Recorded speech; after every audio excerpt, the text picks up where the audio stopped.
Fui la pesadilla de mi profesor. Cuando tenía 11 años, mentí sobre mi profesor y destruí su vida. Lo hice para evitar un castigo, sin entender que arruinaría a alguien para siempre. Hoy, con 29, todavía me pregunto si alguna vez podrá perdonarme. Era el primer año de secundaria y odiaba la clase de matemáticas. El profesor, el señor López, era estricto, pero justo. No toleraba excusas, no permitía retrasos y menos errores en las evaluaciones. Yo no era mal estudiante, pero ese año todo se complicó. Mi madre estaba enferma. Mi padre trabajaba 12 horas diarias y me sentía solo, desbordado, enfadado con el mundo. Mis calificaciones bajaron, mis tareas llegaban tarde y un día, durante un examen, me quedé en blanco. La nota fue un 2. El señor López me llamó después de clase y me dijo que necesitaba mejorar, que podía ayudarme si quería. Le respondí con una grosería. Le dije que no me importaba, que odiaba su clase, y salí corriendo. A la mañana siguiente encontré mi examen corregido en la papelera del salón como si nunca hubiera existido. Tomé una copia de la hoja de respuestas de un compañero, escribí mis respuestas encima y se la devolví al profesor, fingiendo que había sido un error de impresión. No funcionó. Me miró con desconfianza. Me pidió que explicara cómo había pasado de un 2 a un 9 en una noche. No tuve respuesta. Me dijo que hablaría con el director. El miedo me invadió, así que mentí. Le dije al director que el señor López me había gritado, que me había amenazado con reprobarme si no le daba dinero para ayudar a los mejores estudiantes. Dije que no quería denunciarlo, pero que ya no podía callarlo. Era una acusación grave y aunque no había pruebas, bastó para iniciar una investigación. Nadie me preguntó por qué no lo había denunciado antes. Nadie cuestionó por qué. Había esperado semanas para hablar. Solo vieron a un niño asustado y a un profesor con reputación de ser rígido. Una semana después, el señor López fue suspendido. 2 semanas más tarde, despedido. Nunca lo vi de nuevo. Los rumores decían que había abandonado la ciudad, que intentó demandar a la escuela, que nunca recuperó su trabajo. Yo me sentía aliviado al principio, pero el alivio no duró. Años después, en la universidad, busqué su nombre en internet. No encontré nada. Una vieja compañera de clase me dijo que había trabajado como conserje en un edificio de oficinas, que lo vio una vez, comprando comida en un mercado barato. No sabía si era cierto, pero imaginé la escena tantas veces que terminé creyéndola. Hace 5 años recibí una carta sin remitente, solo una frase. Espero que hayas aprendido algo de lo que hiciste. Yo sí. No sé si fue él, si alguien de su familia, si alguien que supo la verdad. Pero leerla me hizo llorar. He intentado contactar a la escuela, preguntar por él, pero me dicen que no tienen información. He escrito cartas a direcciones antiguas, he dejado mensajes en números que ya no existen. Nada. No espero que me perdone, no sé si merezco hacerlo. Solo quiero decirle que lo siento, que no sabía lo que hacía, que no soy el mismo niño que mentía por miedo. Pero sé que eso no cambia nada. Ahora, cada vez que veo a un profesor, pienso en él, en cómo una mentira puede destruir una vida entera, en cómo el miedo puede convertir a un niño en alguien capaz de lastimar a quien solo quería ayudarlo. Tengo 29 años y todavía llevo esa culpa como una sombra. Y aunque sé que no puedo arreglar lo que hice, espero que, si alguien Lee esto. Entienda que un error no define quién eres, pero sí puede definir quién dejas de ser. Porque yo ya no soy aquel chico. Pero no puedo dejar de preguntarme si él aún lo es. la vez que llamé a la policía contra mi madre. Tenía 15 años cuando llamé a la policía por mi propia madre. y aunque nadie me culpe, no puedo dejar de preguntarme si hice lo correcto. Crecí en una casa pequeña en un pueblo donde todos se conocían, donde las paredes tenían oídos y los secretos no duraban más de un día. Mi padre se fue cuando yo era pequeño, dejando a mi madre sola para criar a 3 hijos. No era mala persona, pero el dolor la consumió. Empezó con el vino en las noches, luego con whisky a cualquier hora, y finalmente con pastillas que tomaba como si fueran caramelos. Yo era el mayor, así que me convertí en el adulto que nunca tuvimos. Recuerdo el olor a humedad en la cocina, el sonido de sus pasos tambaleantes por el pasillo, el ruido de platos rotos cuando se caían de las manos, temblorosas de ella. Mis hermanos, un niño de 10 y una niña de 7, dormían con la puerta cerrada con llave, asustados de que ella entrara en medio de la noche y no supiera quiénes éramos. Yo me quedaba despierto, vigilando, esperando a que algo saliera mal. Una noche lo peor pasó. Era invierno, hacía frío y la calefacción llevaba semanas rota. Mi madre había desaparecido durante 2 días, dejándonos solos sin comida, sin dinero, sin explicaciones. Volvió al tercer día, oliendo a alcohol y sudor, con los ojos rojos y la voz ronca. Intenté hablar con ella, preguntarle dónde había estado, si sabía que no habíamos comido en 48 horas. Me miró como si fuera un desconocido. «No eres mi hijo», dijo con una risa seca. Mi hijo no me hablaría así. Intenté acercarme solo para asegurarme de que estaba bien, pero me empujó con tanta fuerza que caí contra la mesa del comedor. Los niños lloraban en su habitación y ella se sentó en el suelo, abrazándose las rodillas, murmurando cosas que no entendí. No podía llamar a nadie. No teníamos parientes cercanos, nadie a quien pudiera pedir ayuda. Así que hice lo único que se me ocurrió. Marqué el número de emergencias. Cuando llegaron, me dijeron que me quedara callado, que no moviera a nadie. Mi madre gritó. Les dijo que todo era una mentira, que solo queríamos deshacernos de ella. Los oficiales la esposaron, la llevaron a la patrulla y nos dejaron en el umbral de la puerta, con manta sobre los hombros. Esa noche, mis hermanos y yo fuimos llevados a una casa de acogida. Durante meses no supe de ella. Se abrió un caso judicial y aunque intenté explicar que solo quería que alguien la ayudara, que no quería que la encerraran, no importó. Fue diagnosticada con trastorno bipolar y dependencia severa a sustancias, y fue internada en un centro de salud mental. Cuando salió, 2 años después, ya no era la misma. Estaba más delgada, más callada, más ausente. Intentó recuperarnos, pero los tribunales no permitieron que volviéramos a vivir con ella. La veíamos una vez al mes, en una sala de visitas blanca y fría, con un guardia cerca por si algo salía mal. Al principio, la odié. La odié por dejarnos solos, por hacerme crecer antes de tiempo, por convertirme en un niño que tuvo que elegir entre salvar a su madre o proteger a sus hermanos. Pero con el tiempo, el odio se convirtió en culpa. Porque aunque sé que hice lo correcto, también sé que la destruí. Hace 5 años recibí una carta suya.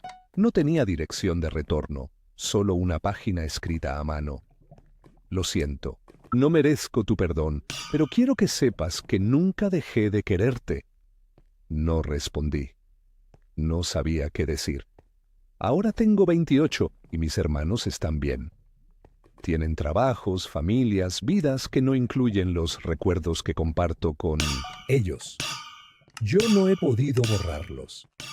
Cada vez que veo a una madre con sus hijos, me pregunto si alguna vez dejaré de preguntarme si hice lo correcto. No tengo respuestas. Solo sé que, a veces, hacer lo correcto no te libera. A veces, solo te deja con un peso que nadie más puede ver. Y a veces te preguntas si ser valiente significa salvar a los que amas, o si simplemente significa sobrevivir. La venganza que me destruyó por dentro. Hace 10 años, le arruiné la vida a mi exesposo, y aunque nadie lo sabe, no puedo dejar de preguntarme si merecía el dolor que le causé. Nos casamos jóvenes, con 24 años, creyendo que el amor nos mantendría unidos para siempre. Éramos el tipo de pareja que todos envidiaban. Viajábamos juntos, reíamos en las mismas bromas, dormíamos abrazados todas las noches. Pero todo cambió cuando descubrí las fotos. Era una tarde lluviosa, y él había dejado su teléfono en la mesa del comedor mientras preparaba café. No quería fisgonear, pero la notificación de una aplicación de mensajería parpadeaba sin parar. Abrí el chat sin pensarlo y vi lo que no debería haber visto. Imágenes de él con otra mujer, mensajes de amor, planes para escapadas secretas. Su nombre era Clara, y según las fotos, era todo lo que yo no era. Alta, rubia, con una sonrisa que parecía sacada de una revista. No grité, no lloré, no lo enfrenté. Solo cerré el teléfono y seguí moviéndome como un autómata. Durante semanas fingí que nada había cambiado. Seguí cocinando sus comidas favoritas. Seguí durmiendo a su lado. Seguí besándolo como si no supiera que me había traicionado. Pero por dentro, me estaba desmoronando. Una noche, mientras dormía, tomé su teléfono y copié las conversaciones. Las guardé en una carpeta encriptada, como una semilla de venganza que no sabía que iba a cultivar. No fue hasta 3 meses, más tarde, que actué. No quería un divorcio silencioso. No quería que simplemente se fuera. Quería que sintiera el mismo dolor que yo, que supiera que no podía hacerme daño sin consecuencias. Así que creé cuentas falsas en redes sociales, me hice pasar por una amiga de Clara y empecé a enviarle mensajes a su esposa. Al principio eran insinuaciones. ¿Sabías que tu marido menciona a otra mujer en sus sueños? Luego, pruebas falsas. Capturas de pantalla de conversaciones inventadas. Fotos editadas donde él aparecía con otras mujeres. Todo era mentira, pero sonaba real. Y funcionó. La esposa de él empezó a sospechar, a confrontarlo, a alejarse. Su matrimonio se desintegró en cuestión de semanas. Un día, llegó a nuestra casa con una maleta y le dijo a mi exesposo que se fuera. No hubo explicaciones, solo lágrimas y un portazo que retumbó en mi pecho como un eco de culpa. Pensé que me sentiría bien. Pensé que verlo caer compensaría el dolor que me había causado, pero no fue así. Él no vino a mí. No me pidió perdón. No me rogó que lo aceptara de vuelta. Simplemente desapareció. Un año después supe que había intentado suicidarse. Un intento fallido, dicen, pero suficiente para que su salud mental nunca fuera la misma. No supe más de él hasta hace 2 años, cuando recibí una carta sin remitente. No tenía dirección, solo una página escrita a mano. No sé quién eres, pero gracias. Gracias por destruirme, por hacerme ver que nadie me quiere de verdad. No firmó, pero reconocí su letra. No respondí. No podía. Ahora tengo 34 años, y aunque he tenido otras relaciones, ninguna ha durado. Cada vez que alguien me pregunta por mi pasado, digo que fue un divorcio normal, que no quiero hablar de ello. Nadie sospecha la verdad. Nadie sabe que soy culpable de destruir a alguien por venganza. A veces pienso que merezco estar sola, que no tengo derecho a ser feliz después de lo que hice. Otras veces, trato de convencerme de que fue él quien empezó, que solo le devolví el dolor que me dio. Pero ninguna excusa borra la imagen de su cara el día que lo vi por última vez, con los ojos vacíos, como si ya no tuviera fuerzas para seguir luchando.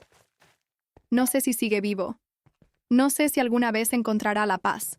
Pero sé que, aunque nadie me culpe, yo sí lo haré por el resto de mi vida.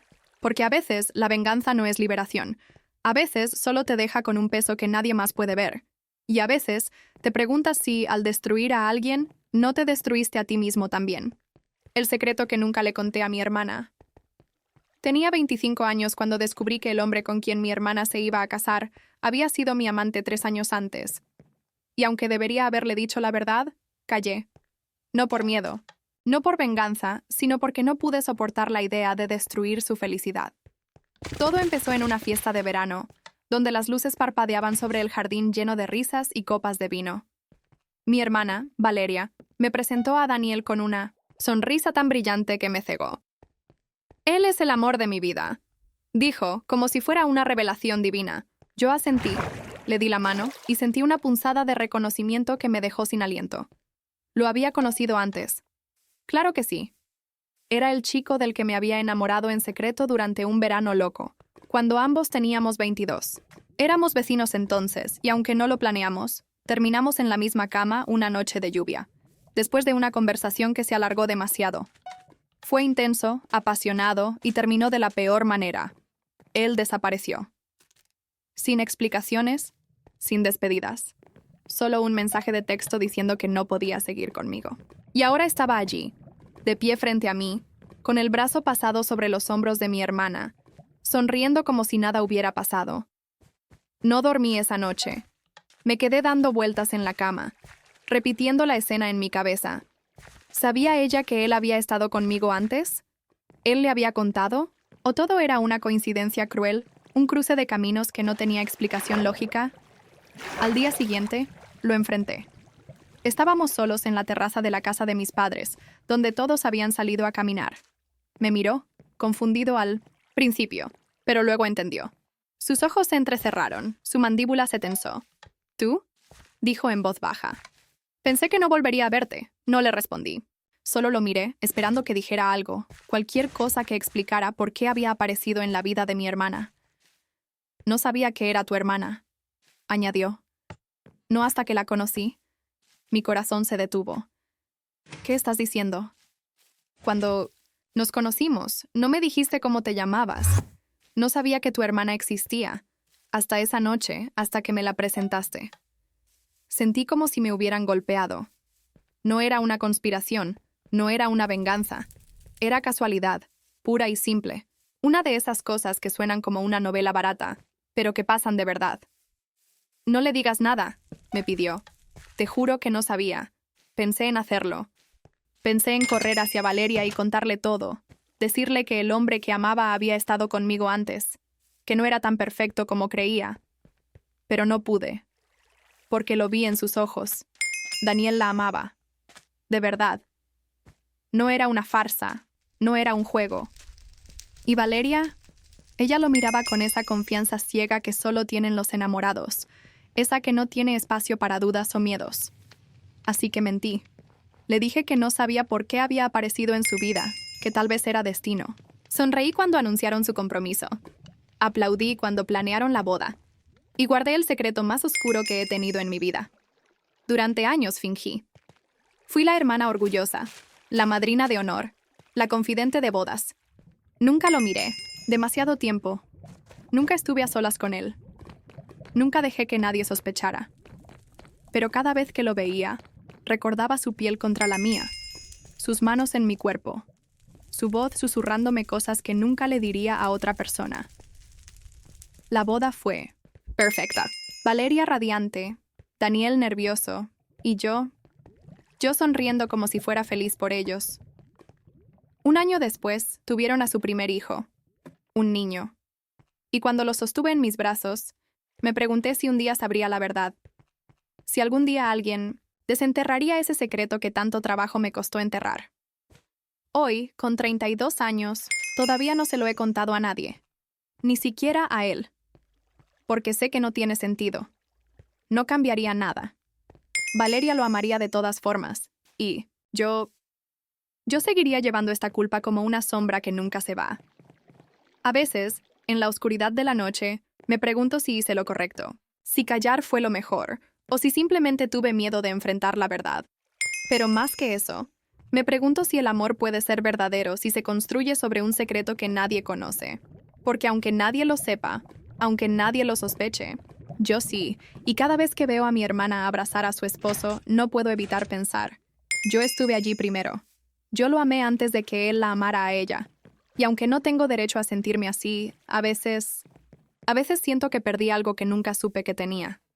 Y a veces, me pregunto si él también lo recuerda. Si, en algún rincón de su mente, todavía guarda el recuerdo de nosotros. Pero nunca se lo preguntaré. Porque algunas verdades no salvan, solo destruyen.